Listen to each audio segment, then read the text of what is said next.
महाभारत हिंदुओं के पवित्र ग्रंथों में पंचम स्थान पर विद्यमान है, जिसे विश्व का सबसे बड़ा हिंदू ग्रंथ भी कहा जाता है।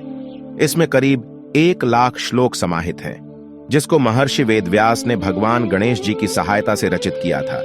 महाभारत की कथा में अधर्म पर धर्म की जीत का वर्णन किया गया है। साथ ही इसमें मानव जीवन का संपूर्ण सार भी मौजूद है। ऐसे में आज हम महाभारत के अनमोल वचनों को आपके लिए लेकर आए हैं, जिसे आत्मसात करके आप अपने जीवन में आने वाली कठिनाइयों का आसानी से सामना कर सकते हैं और जीवन में सन्मार्ग के रास्ते पर चल सकते हैं। इतना ही नहीं, महाभारत के अनमोल विचार महाभारत कोट्स इन हिंदी आपकी जीवन नैया को पार लगाने में भी सहायक हैं। जीवन में सुखी रहने के लिए शांति का होना जरूरी है, क्योंकि अशांत व्यक्ति कभी सुखी नहीं रह सकता। इस संपूर्ण जगत में स्त्री ही वह धुरी है जिसके चारों ओर परिवार नामक ग्रह चक्कर लगाता है। इंसान को अपनी दृष्टि सरल रखनी चाहिए, सदैव सत्य बोलना चाहिए और दूरदर्शी होना चाहिए। संसार में होने वाला परिवर्तन ही इसका नियम है, जिसे कोई बदल नहीं सकता है। जहां स्त्रियों का अपमान होता है, वह समाज विनाश के रास्ते पर चल रहा होता है। यदि किसी व्यक्ति ने तुम पर कोई उपकार किया हो, लेकिन बाद में उसने कोई अपराध किया हो, तो तुम्हें उसे माफ कर देना चाहिए। युद्ध के मैदान में बिना सेनापति के सेना ठीक उसी प्रकार से होती है, जैसे नदी में बिना नाविक के नाव और बिना सारथी के रथ। यदि व्यक्ति स्वयं पर अभिमान करने लगता है, तो उसको भी अंत में दुर्योधन जैसी मौत मिलती है। हमें सदैव ही अपने पूर्वजों का सम्मान करना चाहिए और उनके उपदेशों का पालन करना चाहिए। व्यक्तियों द्वारा जुए के खेल में प्रतिभाग करना अत्यंत ही दुष्ट प्रवृत्ति का काम है। इससे समाज का पतन होता है। मनुष्यों को परस्पर भ्रातृभाव से रहना चाहिए, उसे द्वेष से दूर रहना चाहिए।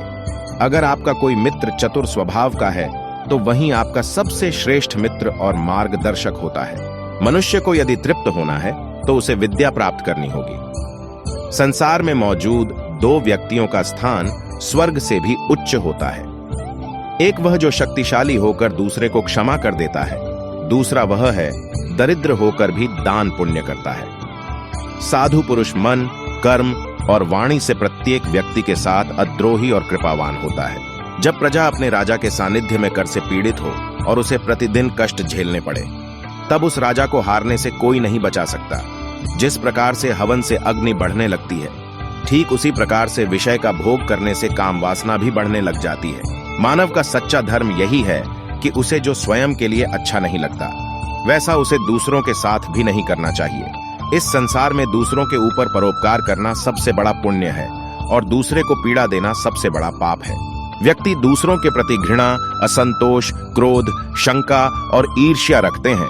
साथ ही दूसरों के धन से अपनी जीविका चलाते हैं। वह सदा ही दुखी रहते हैं। जिस समाज में सभी लोग नेता बनना चाहते हो, सम्मान पाना चाहते हो, महत्वाकांक्षी हो, उस समाज का पतन एक दिन हो ही जाता है। जो व्यक्ति पुरुषार्थ नहीं करते हैं, वह धन, मित्र, उत्तम कुल, दुर्लभ लक्ष्मी आदि का उपभोग नहीं कर सकते हैं। जब आप किसी व्यक्ति को अपनी शरण में लाकर उसकी रक्षा करते हैं, तो ऐसे में पापी के पाप भी पुण्य में बदल जाते हैं। यदि आप अपनी इंद्रियों को वश में नहीं रखते हैं, तो वह नरक बन जाती है, और यदि वश में रखते हैं, तो वह स्वर्ग हो जाती है। बुरा आदमी उतना ही प्रसन्न होता है जितना कि एक अच्छे आदमी को बीमार कहने पर वह दुखी हो जाता है।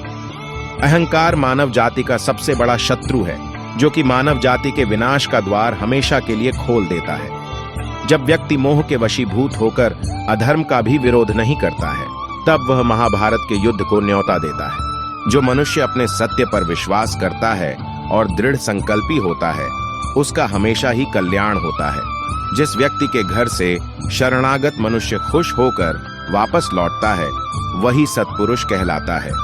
जब आपदा आए, तब हमें स्वयं की रक्षा के लिए शत्रु से भी मेल कर लेना चाहिए। जो संतान अपने माता पिता की सेवा पूरे सद्भाव से करती है, उनके विषय में चर्चा संपूर्ण परलोक में होती है। अगर एक महान शूरवीर भी अधर्म का साथ दे, तो उसे धर्म के आगे घुटने टेकने ही पड़ते हैं। जो व्यक्ति सत्य, धर्म, सम्मान इत्यादि जगहों पर अपना शीश झुकाता है, वह व्यक्ति यशस्वी होता है। समय से अधिक कोई दूसरा इस संसार में बलवान नहीं होता है। वह प्रत्येक क्षण बदल जाता है। जब सूखी लकड़ी का मिलन गीली लकड़ी से होता है, तब वह भी अग्नि में जल जाती है। ठीक उसी प्रकार से दुष्टों की संगति में रहने से सज्जन व्यक्ति भी दुख पाते हैं।